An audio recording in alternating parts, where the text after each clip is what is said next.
Hey guys, welcome to part 2 of my 3D modeling tutorial for 3D Studio Max. Today we're going to start with the blockout of this M4 rifle, and we're going to start with the upper and lower receiver. So we're going to do that by coming over here to the create panel and moving straight to create a cylinder. And I'm going to use 18 sides on my object, and going to use one height segment and one cap segment right now. So in the left viewport, I'm going to left click and hold and drag out a radius, and then let go of the mouse button as soon as I'm able to, or as soon as I'm ready to enter a height value here. And once I'm done with that, I'm going to left click once more, and I'm finished with editing this cylinder for the moment. So now I'm going to right click to get off of the create cylinder mode. And then I'm going to move to the modify panel again, and I'll see all my parameters for the created object are all over here under the cylinder. And next I'm going to need my move tool, which I already have available. Actually, it's already selected. You can come up here and select that, or just press W on your keyboard. And if this gizmo did not show up for you, then just simply press X on your keyboard to unhide it and hide it. So I'm going to move this into position here. I want this cylinder to kind of sit here with this cylinder that runs the length of the bolt and through to the barrel and everything. So having it sit there in the center is perfect. Another thing I want to do is make sure that my object is centered on the Y value 0. So I'm going to right click down here in the world coordinate space, because I want to make sure I'm working from the absolute center in my world to create my entire object here. And it's just perfect for keeping things organized. The next thing I'm going to do is rename this object to be my upper receiver. And after I have that done, now if you go to select by name list, you'll see that your shape is named upper receiver in here. And later on in our modeling process, it's going to come very much in handy to select things by name, especially when the scene starts getting cluttered with different little assets. So now I'm going to convert this to an editable polygon. I'm going to maximize my viewport here really quick by pressing Alt W, and just so you guys can easier see what's going on. So Alt W is a great command to just kind of maximize and get really close in on some details when you're working on just little tiny things in your scene. So anyway, moving back to this, we're going to convert to an editable poly, and we're going to do that by right clicking, and down here you'll see the option to convert to. I'm going to select editable poly. Now you'll see all these other options that just popped up, and I've expanded my toolbar out here a little bit more, so yours will probably look more like this by default. I just don't like scrolling up and down to pick all of my functions and tools all the time, so I just expand this out by default. And I'm going to just give you a quick run through of these sub-object selection modes, which are also visible by expanding this little flow graph mode here in the modifier stack. But normally this is how we select them here. And they're easily selected by using the keys 1 through 5 on your keyboard. And this, it just really helps kind of moving to cut down on your time of work by using hotkeys. So learning all these commands is crucial to working fast and efficient. But anyway, the vertex mode, a vertex is represented by a little blue dot in 3ds Max, and these dots pretty much mean that it's a point where two lines or more are intersecting. That's these edges and vertex intersections or whatever. They pretty much create a skeletal mesh for your objects, and the edges, like I just explained, are the lines that run in between every vertex from one point to another. And then we have border mode here. Border mode is just like edge mode, except it selects, like, if I deleted this face here, this shape would be completely hollow. And if I go back to border mode, I can select this whole loop around that blank or that void of where there's nothing and then there's solid on the other side. So that's pretty much handy for when you're selecting something and you want to cap it off with a solid polygon or shape. And then we've got polygon mode, which I just demonstrated a second ago. You can select faces with it, and these faces are pretty much what are the skin or material of whatever you're creating, and they sit in between the edges and the vertices that your mesh and objects are comprised of, and they're pretty much what, like I said, they're skin to your objects. And next we've got element mode. Element mode is the same as face mode, except it'll select all of the faces on an entire solid shape. So now that we know the 5 sub-object selection modes, I want to go to the edge mode and begin editing. So back in the front view, I want to select all of these horizontal lines, and I want you to make sure that you're selecting all of them. And if you had ignore back-facing turned off for some reason, please turn that off while you're selecting right now, because if you had ignore back-facing turned on, it would only select the faces that are facing the perspective of which the camera is facing. Oop, sorry about that. And yeah, you'll see like the entire backside of what we just selected is remaining untouched, and we really don't want that to get in the way of us editing our shape really quick. So what we're going to do now is add some edge loops in here, and I'm going to do that by connecting these selected parallel lines, and that's just simply by clicking connect down here. I'm just going to move that into position over here on the right, because I want this gap to exist between the delta ring and the upper receiver. Next, I'm going to add some more edge loops by selecting these horizontal lines again, and I'm going to connect that again.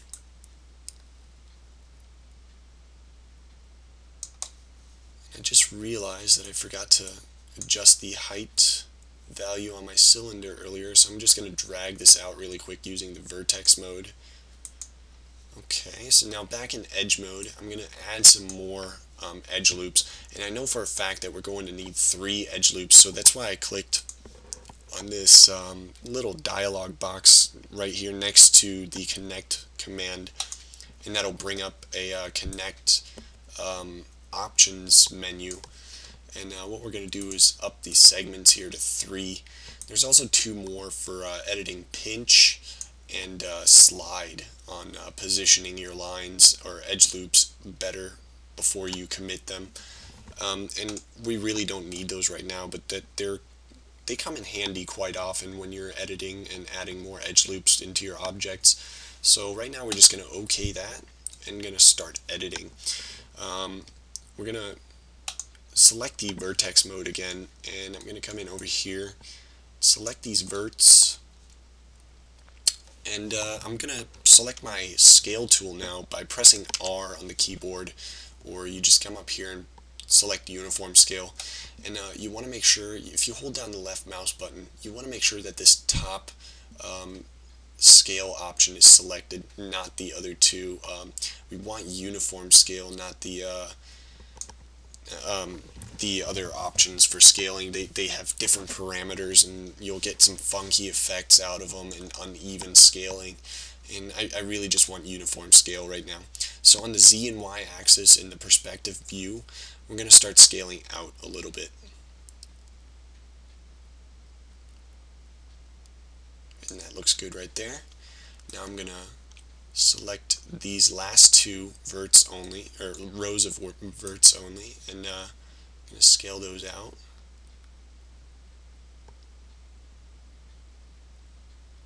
Alright, that looks good. And now I'm going to go back to vertex mode really quick, and I want to select these verts here in between those 2 ridges that we just created, and I'm just going to shift those in with the move tool again. And again, the hotkey for the move tool is W on your keyboard. I'm just going to move these around briefly.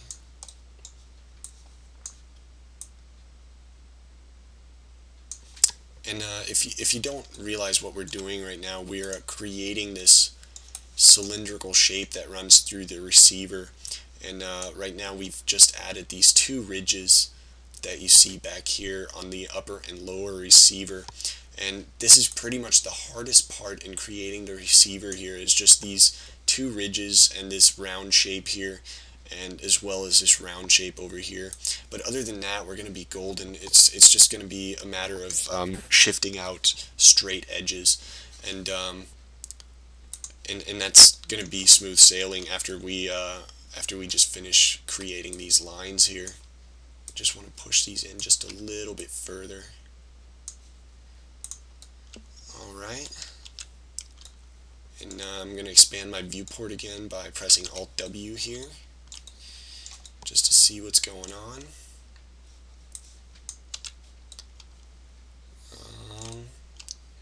I'm liking it so far. So next thing we got to do is kind of mimic this hook or curve that you see here, that gradually moves further into the main area of the receiver. And I'm going to do that by using the vert option again. And we're just going to start dragging these things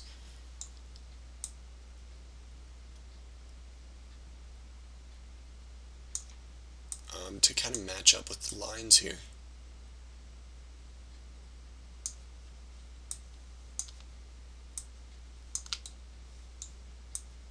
Alright.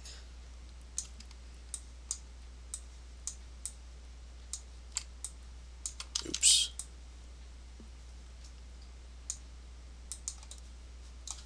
Okay, so now we should all have something similar to this. Next thing I want to do is kind of add a symmetry modifier to this, so that I only have to work on one side of the object and not have to worry about changing everything on both sides. And it's going to save us a lot of time and effort by doing that. So I'm just going to select this center edge on the top and the bottom, and once I select those, I'm going to ring the object. And that pretty much what ring does is it selects every parallel line to the edge that you've already selected. And now that we've got that, we're going to connect this. We're going to come back to the settings though, because I don't want 3 lines here, I just want one segment. So we're going to bring that down to 1 again, and then press OK on that. And now minimize this viewport. I'll show you up here in the top viewport, you'll see that everything's divided quite in half. So we're just going to select the top half here on the vertex mode and delete it. Just use the delete key on your keyboard, it'll take care of everything for you. And then I want to delete these end faces because they're really unnecessary. Now what we're going to do is move up here to the modifier stack and scroll all the way down to the bottom. You'll see here the symmetry modifier. We want to apply that, and now you'll see that our other half is back again. A few things I want to change here is if yours isn't showing up, you either have to check flip or the proper axis to mirror from, and then next you also want to uncheck slice along mirror. We don't want the slice to still be there, or the verts to be disconnected if we start putting this piece back together, because if we collapse this on the stack, then we'll have one solid object again instead of just a half.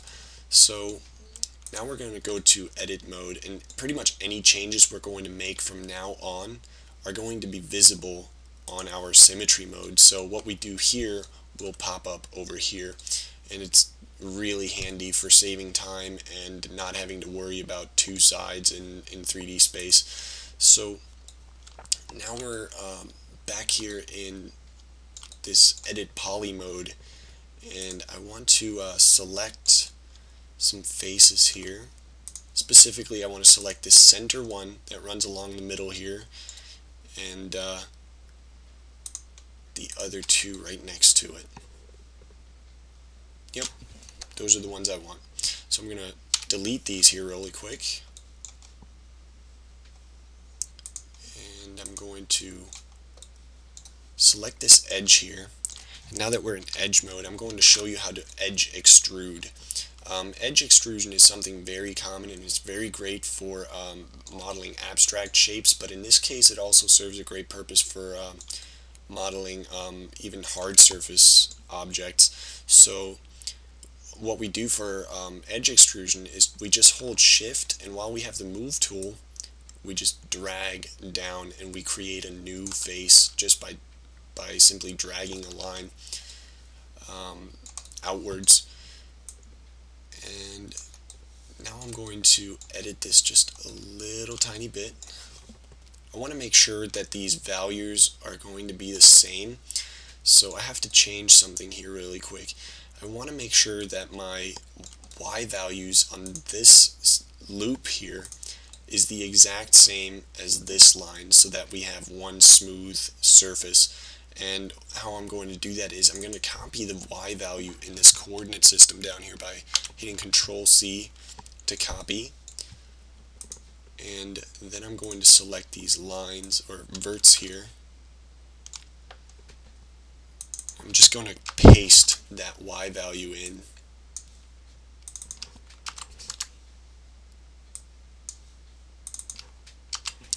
And then we can pretty much delete the rest here because that's not going to be visible. That would be more on the inside of our object. And then the next thing is I want to make sure that our Y value is going to be the same as this, or actually I want to make sure that this Z value is the same as this Z value. So we're going to copy and paste that again. And there are different ways to do this. You can always just simply try to eye it, but I'm really a perfectionist when it comes to this kind of thing, and I just can't stand missing little details like that, and it just drives me crazy. So I just do it with exact values when I can.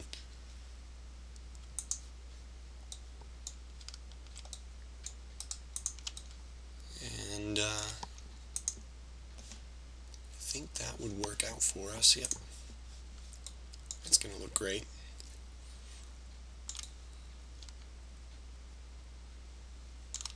Okay, and now the next thing I want to do is bring another edge down here.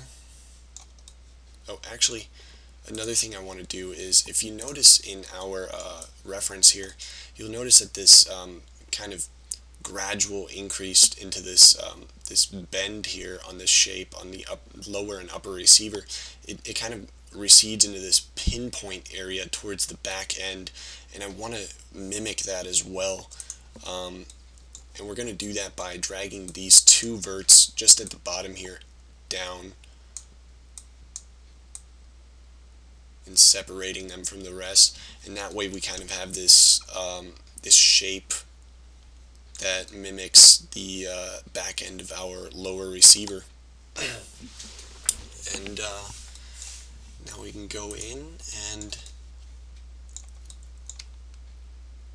we can edit this.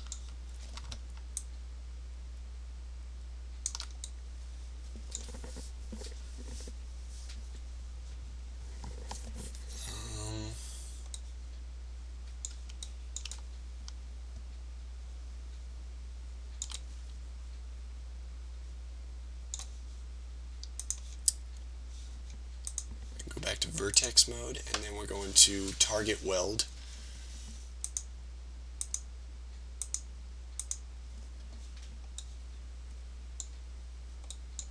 And I kind of want this Y or Z value to be the exact same again, just because I'm such an anal retentive idiot.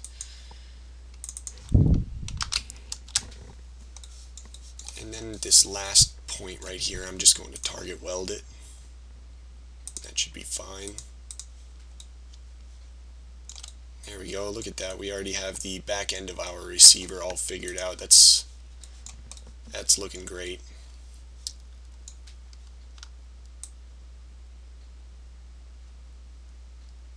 And now what we're going to do is just move this down here. Going to make sure these Y values, or I mean Z values, are okay again. There we go, great. I'm going to bridge that. Oh, oops, that won't work. I'm going to actually undo a few things here by Control Zing. Made a little bit of a mistake. There we go. First, what I want to do is make sure this Z value is okay again.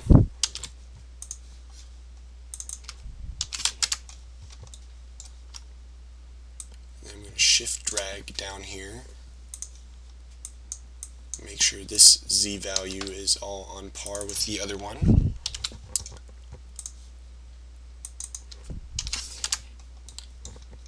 And this is really unnecessary to kind of make everything these exact measurements, but if you choose to keep things even like I do, then that's pretty much like the most exact way to do it. You can do it by scaling things together, but I really don't recommend it because normally you end up shifting your original lines, and me being as crazy and OCD as I am, it just drives me up the wall trying to edit things like that. So right here I'm showing you how to scale in a line. Like the loop that I just created here was uneven because it's kind of just trying to find a center point between all of these different parallel lines, and I just flatten that out because I need a straight line here. And I'm going to scale that until it reaches 0 down here on the X value like you just saw. And I'm going to move this outward a little. And I also need this thing to have another edge loop here. That should work for the moment. So now what I'm going to do is, start.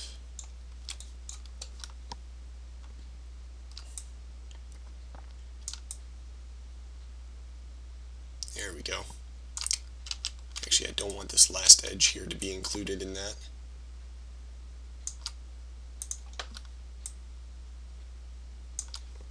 Now we're just really just dragging out more of these edges, and if you don't remember how to do that, it's just by simply selecting an edge and holding shift and then dragging it with the move tool. And look at that, we have a really cool looking silhouette here now. We're really getting somewhere with this shape. Yeah, I'm not going to worry too much about this curve down here just yet because that's going to come later by adding a cylinder, and like I said, we're just doing some rough blocking out. I just wanted to retain these two shapes here, and that's why we started with a cylinder and made this more complicated than it had to be. But you're going to thank me in the long run. Trust me, this is definitely the way to go when you're building an M4. So the next thing I'm going to do now is select these edges here on the outside, and I just want to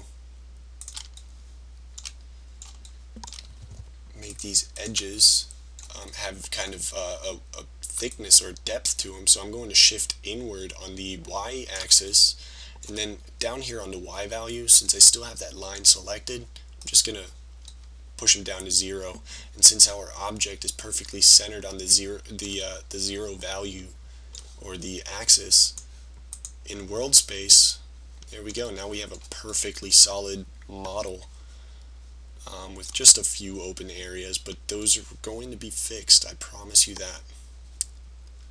Alright,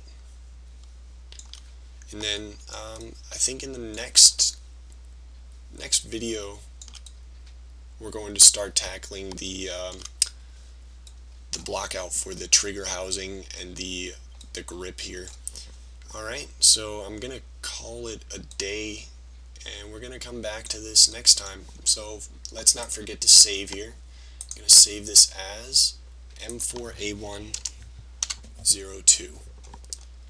And thanks for watching. I'll see you next time, guys.